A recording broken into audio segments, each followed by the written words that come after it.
Hi friends, இன்றைக்கி நம்ம பார்க்க போகிறது சூப்பரான சேமியா பிரியாணி தான் பார்க்க போகிறோம். வாங்க நம்ம எப்படி பண்ணுறதுன்னு பார்ப்போம்.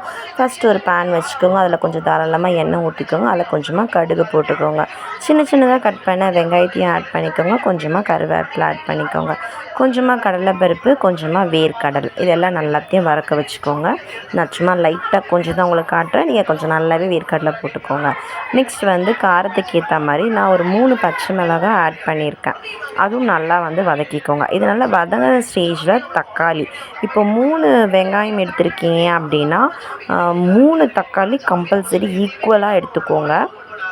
இல்லை தக்காளி கொஞ்சம் நல்லா எடுத்துட்டாலுமே நல்லாயிருக்கும்.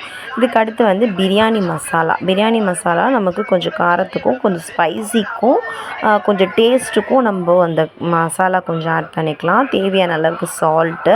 நான் இப்போது வெறும் உருளைக்கிழங்கு மட்டும்தான் போட்டிருக்கேன். நீங்கள் பட்டாணி, கேரட், பீன்ஸ் இது 3மே ஆட் பண்ணிக்கலாம். பட் இப்போது என்கிட்ட இல்லை, அதுக்காக நான் உருளைக்கிழங்கு மட்டும் ஆட் பண்ணியிருக்கேன். நெக்ஸ்ட்டு தேவையான அளவுக்கு தண்ணி. இப்போ நான் 3 பேக்கெட் எடுத்திருக்கேன். அதுக்கு ஏற்ற மாதிரி நான் தண்ணி ஆட் பண்ணியிருக்கேன். தண்ணி ஆட் பண்ணி நல்லா அது கொதிக்க வரணும். அந்த தண்ணி ஆட் பண்ணும்போது கொஞ்சம் சால்ட்டு போட்டுக்கோங்க.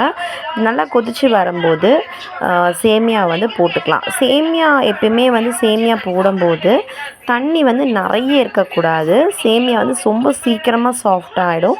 ஸோ அதுக்காக நமக்கு நம்ம உதிரியாக வரணும் அப்படின்னா தண்ணி கொஞ்சம் கம்மியாக ஊற்றி அந்த தண்ணியிலையே மிக்ஸ் பண்ணி அப்படியே ஆஃப் பண்ணிவிடுங்க. கொஞ்சம் தண்ணி, அதாவது ஒரு ஆஃப் பாயிலாக இருக்கும்போதே ஆஃப் பண்ணிட்டீங்கனாலே உங்களுக்கு நல்ல ஒரு குக் கிடைக்கும். சூப்பர் டேஸ்ட்டாக இருக்கும். சேமியா பிரியாணி ட்ரை பண்ணுங்கள்.